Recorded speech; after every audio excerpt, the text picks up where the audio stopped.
I took some notes today about what I want to talk about. I know my audience when it comes to Weld Tech Designs.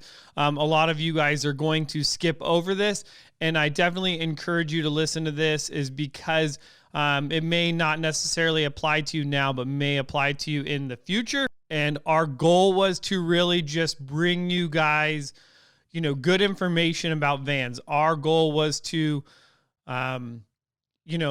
educate you on what kind of van you're going to be building and what the obstacles that you may face. It's like we are all on a journey of growth, whether you choose to be or don't. And especially in this extremely trying time right now that we have, where we're all on lockdown because we have this coronavirus going down. So, hey, why not spend more time up here in the attic creating podcasts, creating content?